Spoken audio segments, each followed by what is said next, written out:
నమస్తే. మనము త్రిపుర రహస్యం అనేటువంటి ఒక అద్వైత వేదాంత గ్రంథాన్ని మనం చదువుకుంటున్నాం. అద్వైతం అంటే ఏంటి? మన ఉపనిషత్తుల సారాన్నంతా బ్రహ్మసూత్రాలు భగవద్గీతగా మన వ్యాస భగవానుడు రాశాడు. ఆ మూడింటిని కలిపి ప్రస్థానత్రయం అంటారు. ప్రస్థానత్రయం అంటే ఏంటి? మన ప్రయాణానికి మార్గం అన్నమాట. అసలు ఏంటి, మనం ఎవరం, ఈ ప్రపంచం ఎవరు, ఈ జీవుళ్ళు ఎవరు, ఈ వీటికి మధ్య తేడాలు ఏంటి, ఈ రావడం ఏంటి, ఉండడం ఏంటి, మళ్ళీ వృద్ధాప్యం ఏంటి, వెళ్ళిపోవడం ఏంటి, మనం రాకముందు మనం ఎక్కడున్నాం, వెళ్ళిన తర్వాత మనం ఎక్కడికి వెళతాం, ఇటువంటి ప్రశ్నలన్నిటికీ సమాధానాలు 100% ఇది అని చెప్పటం నిజంగా జరిగి అంటే అంటే ఎవరి వాళ్ళ అనుభవంలో తప్ప 100% వాళ్ళు ఎవరికి ట్రాన్స్ఫర్ చేసే విషయం కాదని మన ప్రస్థానత్రయంలో కూడా చెప్పారు. కాకపోతే ఆ మహానుభావులు ఏం చెప్పారు? నువ్వు గ్రహించగలిగినటువంటి శక్తి నీ దగ్గర ఉన్నది. ఎందుకు నీ దగ్గర ఉన్నది? నీకు పరమాత్మ తత్వజ్ఞానానికి పిసరంత కూడా తేడా లేదు. భగవద్గీతలో ఏం చెప్పాడు? అర్జున, నీకు బోలెడు జన్మలు గడిచాయి నాయన, నాకు బోలెడు జన్మలు గడిచాయి. కాకపోతే వచ్చిన విషయం ఏంటంటే, నేను నా జన్మల విషయాన్ని గ్రహించేటువంటి జ్ఞానస్థితిలో నేనున్నా.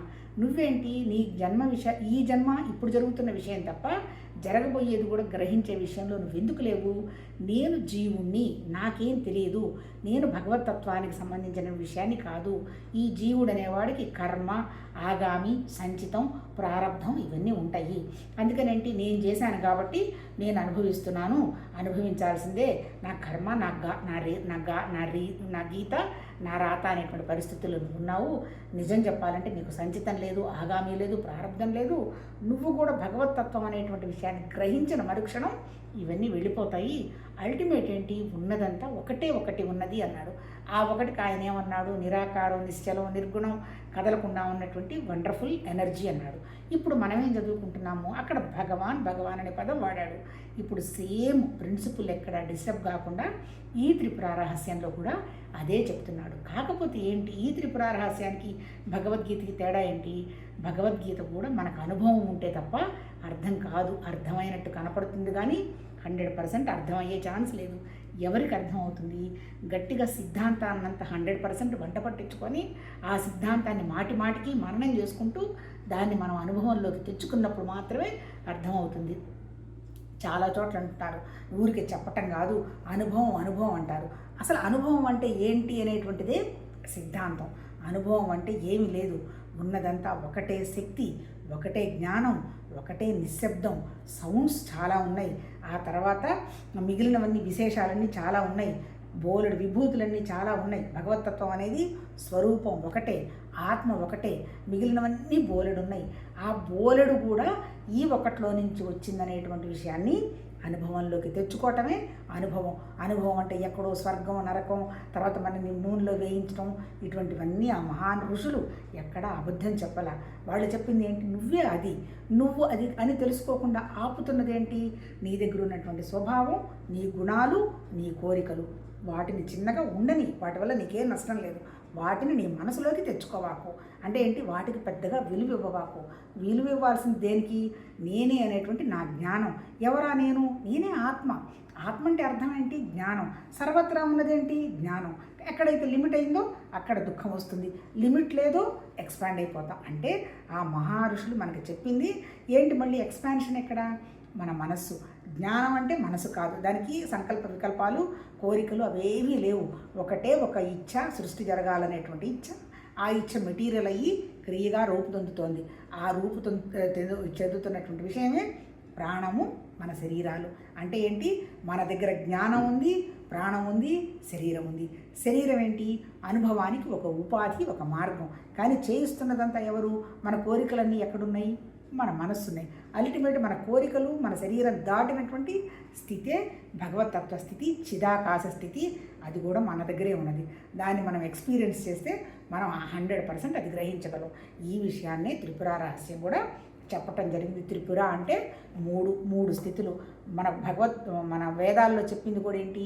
ఎన్నో కాన్సెప్ట్స్ ఉన్న మూడిటి మీదే నిలబడ్డారు. ఏంటది?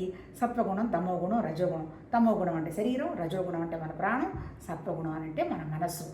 ఆ తర్వాత ఇంకోటి ఏంటి? స్థూల, సూక్ష్మ, కారణ. మన శరీరం స్థూలం ఉంది, లోపల మనకి ఎందుకు వస్తున్నాం అనేటువంటి ఒక మనసు ఉంది, సూక్ష్మ శరీరం. తర్వాత ఏంటి కారణం అనేటువంటి అవగాహన ఉంది. ఆ కారణం మనం కనిపెట్టే స్థితులు లేవు. ఈ 3 స్థితులు. తర్వాత ఇంకోటి ఏంటి? నిద్ర లేచాం.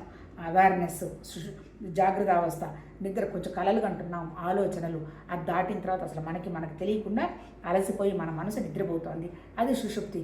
ఈ 3 స్థితుల్లో, ఈ 3 స్థితులు దాటిన తర్వాత కూడా ఒక వండర్ఫుల్ శక్తి ఉన్నది. ఆ శక్తినే నిరాకారమైనటువంటి జ్ఞానం అన్నాడు. ఆ జ్ఞానం అనేది సర్వత్రా ఉన్నది, మనతో కూడా ఉన్నది. కాకపోతే మనం గ్రహించలేకపోతున్నాం. ఇదే సిద్ధాంతాన్ని ఈ త్రిపుర రహస్యంలో కూడా చెప్పటం జరిగింది. కాకపోతే ఏమనుకుంటుంటారు చాలామంది, ఒక్కొక్కళ్ళకి ఒక్కొక్క సంవాదం పెట్టారు. ఇప్పుడు కొన్ని చోట్ల భగవాను అర్జునుడికి చెప్పాడు, ఇక్కడేంటి దత్తాత్రేయుడు పరశురాముడికి చెప్పాడు, పరశురాముడు సుభేదనుడికి చెప్పాడు, సుభేదనుడు కొన్ని పాత్రలు సృష్టించాడు.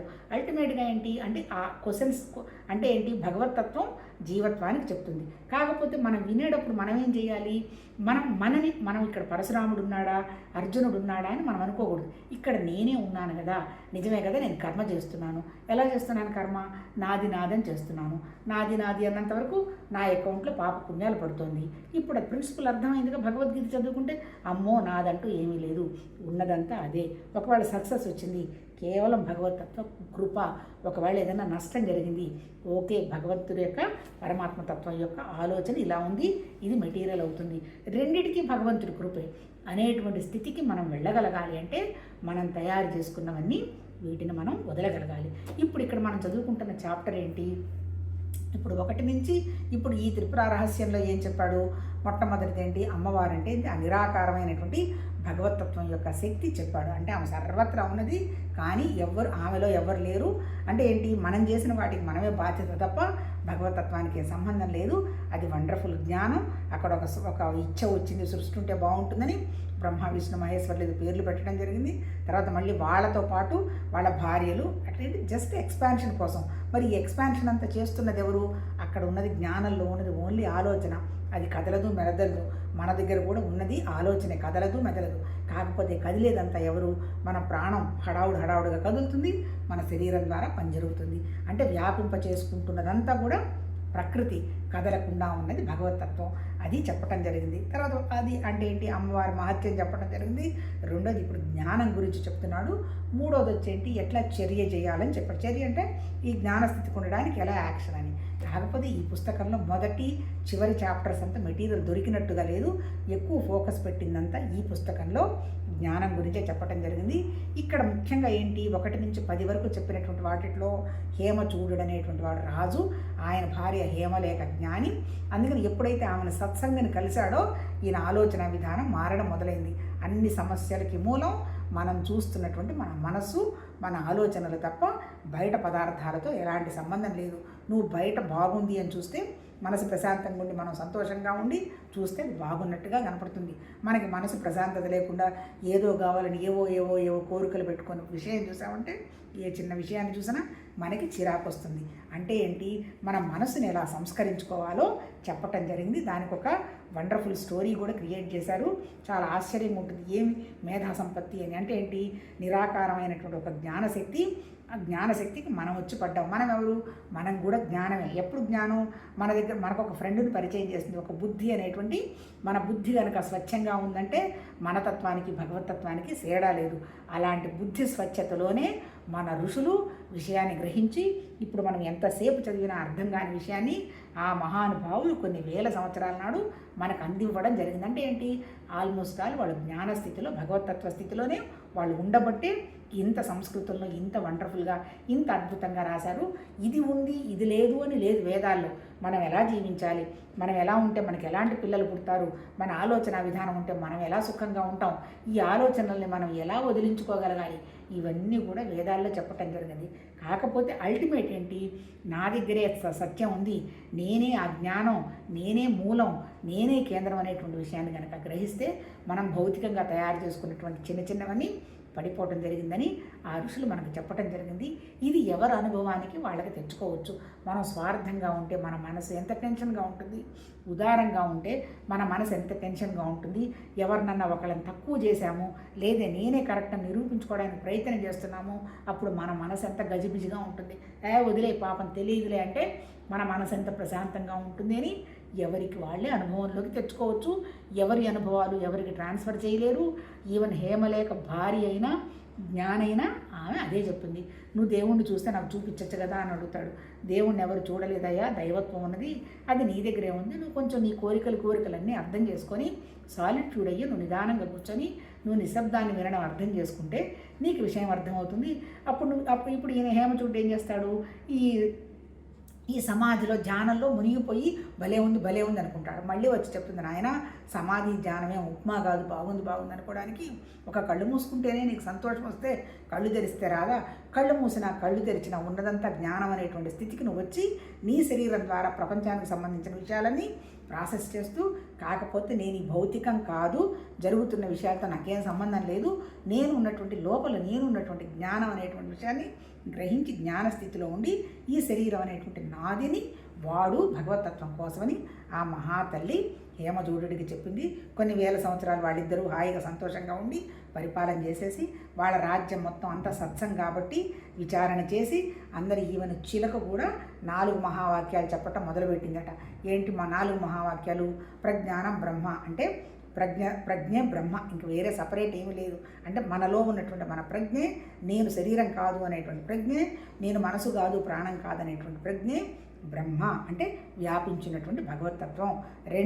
రెండోది వచ్చేది తత్త్వమసి, నేను బ్రహ్మే, నా ఎదురుగా కనపడుతున్నది బ్రహ్మే, ఈ 2 బ్రహ్మే అనేటువంటి విషయాన్ని గ్రహించడం తత్వమసి. 3వ మహావాక్యం వచ్చి అయమాత్మ బ్రహ్మ అంటే ఏంటి? మూడోది వచ్చి అహం బ్రహ్మాస్మి, నేను బ్రహ్మ అంటే నేను తప్ప ఇంకా బ్రహ్మ అనేది ఎవరు లేరు. బ్రహ్మ అంటే ఏం లేదు, వ్యాపించినటువంటి జ్ఞానం, నేనే ఆ జ్ఞానం అని 3వది గ్రహించడం. 4 అయమాత్మ బ్రహ్మ, ఆ జ్ఞానం తప్ప ఇంకా ఏమీ లేదు, ఆ వ్యాపించిన జ్ఞానమే సర్వత్రా ఉన్నదనేటువంటి విషయాన్ని మన అనుభవంలోకి తెచ్చుకోవటమే భగవతత్వ సాధన. అంటే ఏంటి? ఆ విషయం తెలియాలంటే దానికి ఇప్పుడు త్రిపుర రహస్యంలో ఇప్పుడు మనం మాట్లాడుతున్నది ఏంటి?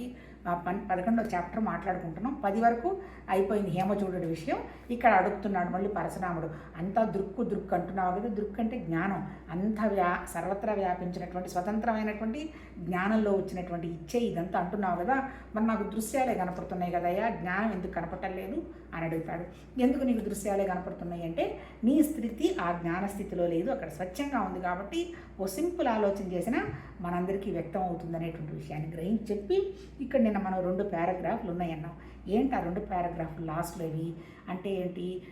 ఇప్పుడు చీకటి వెలుగు 2 ఉన్నాయి కదా, సూర్యుడు వచ్చాడు, వెలుగు వచ్చింది. ఇప్పుడు గుడ్లగూబ ఉందనుకో, రాత్రిపూట చీకటిలో దానికి కళ్ళు కనపడతాయి, పగలు కనపడవు. అంటే అర్థం ఏంటి? మరి అప్పుడు చీకటి ఉందా, వెలుగుందా? మరి అప్పుడు వెలుగున్నప్పుడే దానికి కనపడాలి అంటే మరి చీకట్లో దానికి కళ్ళు ఎలా కనపడుతున్నాయి అని ఒక పారాగ్రాఫ్ చెప్పాడు.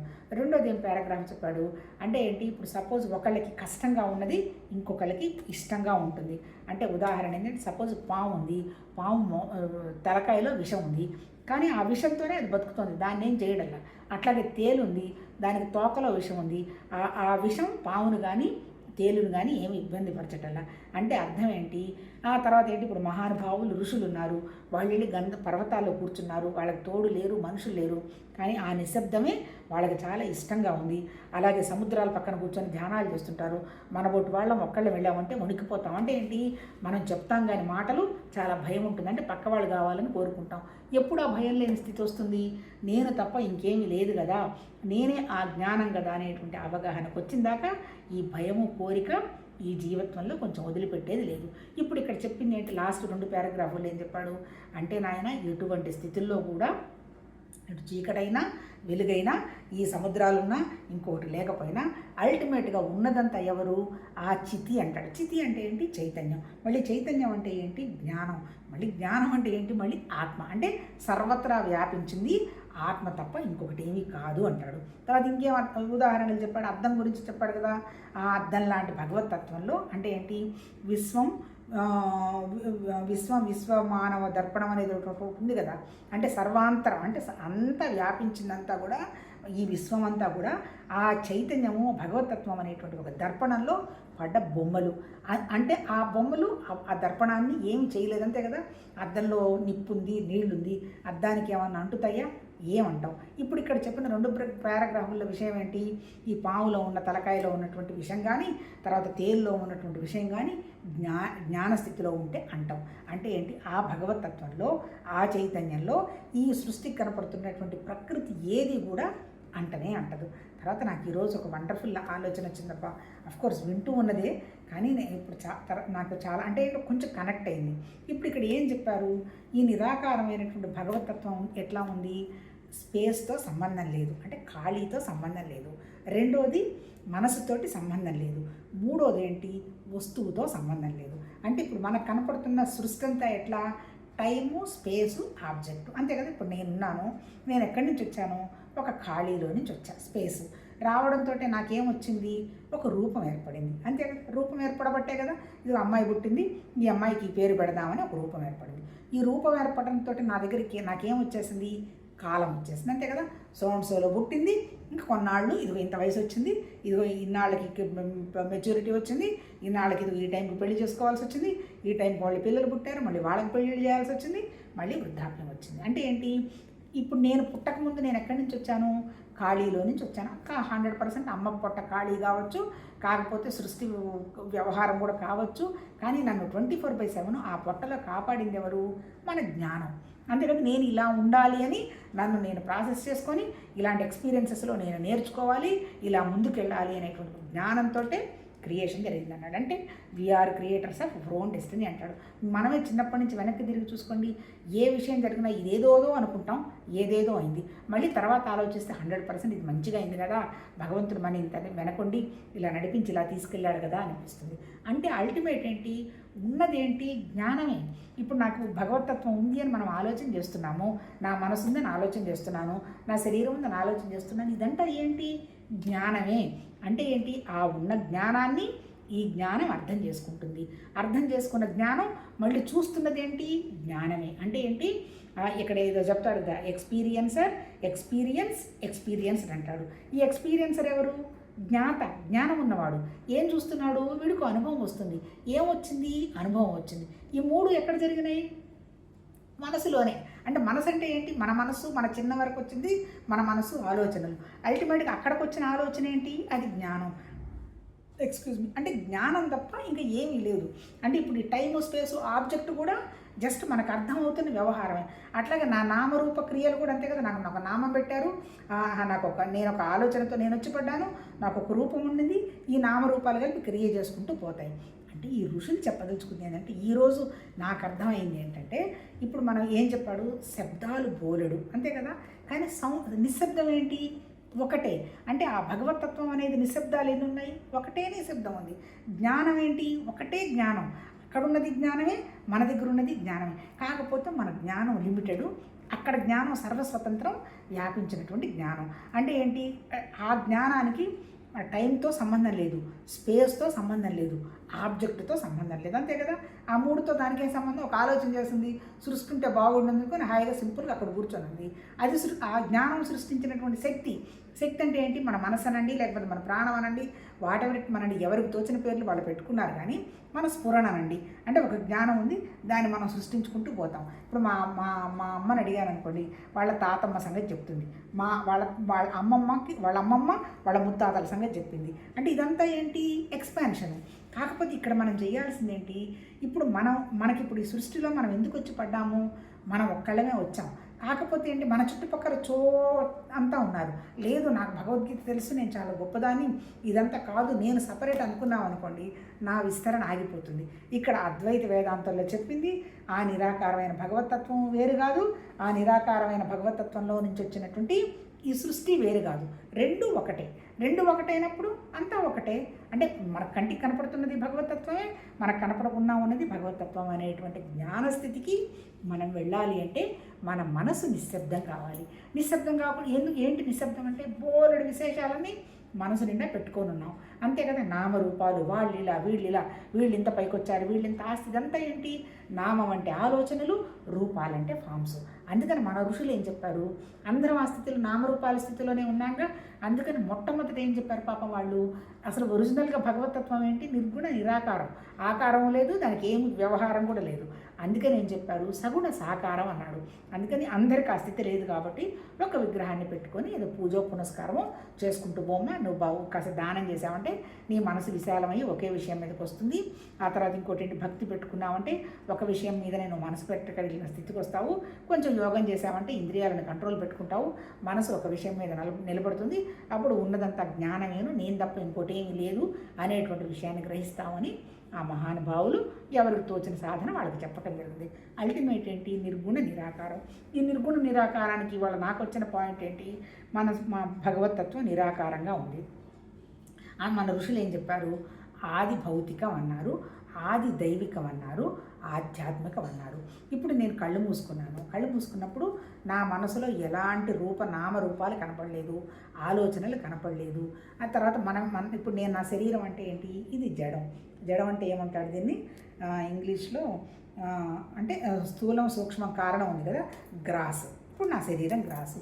ఇప్పుడు నేను కళ్ళు మూసుకున్నాను. నా శరీరానికి సంబంధించే ఆలోచనలు వస్తున్నాయి. అంటే నేను ఏ స్థితిలో ఉన్నాను, ఆది భౌతిక స్థితిలో ఉన్నాం. అంటే గ్రాస్ అన్నమాట. అంటే ఏంటి, గ్రాస్ అంటే ఈ శరీరానికి సంబంధించిన కోరికలు, ఇష్టాలు, బంధువులు విషయాలే గ్రహించడం జరుగుతుంది. కాకపోతే నేను స్పేస్ లాగా ఉందనుకో, నేను కళ్ళు మూసుకున్నాను, నాకు ఎలాంటి శరీరాలు కనపడటం లేదు.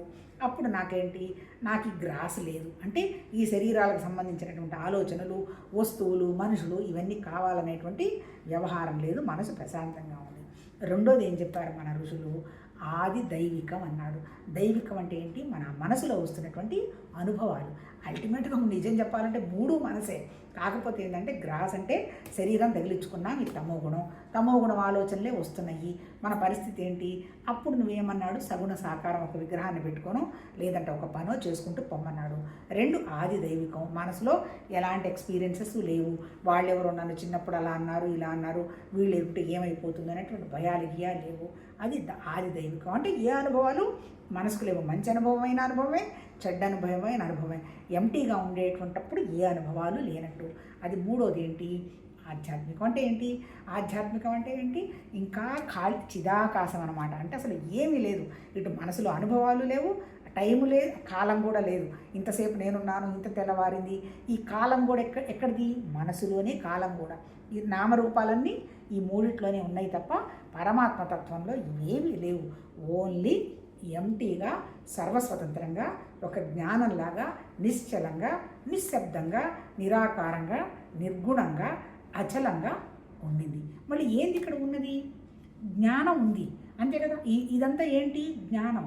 కానీ ఈ జ్ఞానం విషయం ఎందుకు తెలియడం లేదు, మనసు తయారు చేసుకున్నటువంటి ఆది భౌతికం, ఆది దైవికం తయారు చేసుకుంది. ఆధ్యాత్మికం అంటే ఏంటి, ఆ స్థితికి రావడం కోసం ఆధ్యాత్మిక స్థితికి వచ్చినప్పుడు ఇవన్నీ పోతాయి. ఆధ్యాత్మికం అంటే మళ్ళీ ఇక్కడ కూడా మనసే. ఏ అనుభవాలు, మనసు గనక దేని మీద నిలబడితే దాని మీద నిలబడుతుంది. శరీరం మీద నిలబడితే శరీరం, మనసు మీద, ఆలోచనల మీద నిలబడితే అనుభవాలు. అది దాటి నిలబడి నిరాకారంగా ఉంటే భగవతత్వం. ఇక్కడ అల్టిమేట్ చెప్పింది ఏంటి, మనం అంతా నువ్వేనని చెప్తే ఎవరికి అర్థమవుతుంది.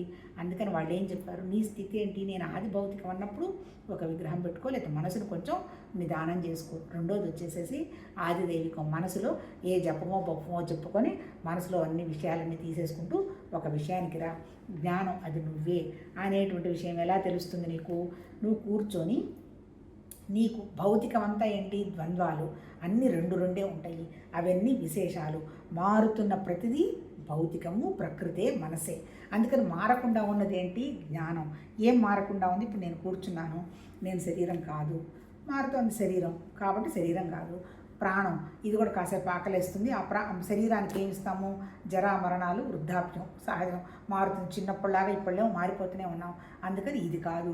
రెండోది ప్రాణం, ఆకలి. ఒక్కోసారి ఒకటి తినాలనిపిస్తుంది, ఒకటి తినాలనిపిస్తుంది, నీళ్ళు తాగాలనిపిస్తుంది. అది కూడా మారుతుంది. ఒకప్పుడు 10 ఇడ్లీ తినేవాళ్ళు, ఇప్పుడు 2 తిన్నా ఏమైపోతామో అని భయం. అంటే అర్థం ఏంటి, అది క్షణక్షణం ఈ భౌతికాన్ని కూడా ఈ ప్రాణం మారిపిస్తోంది. సో ప్రాణం కూడా నేను కాదు.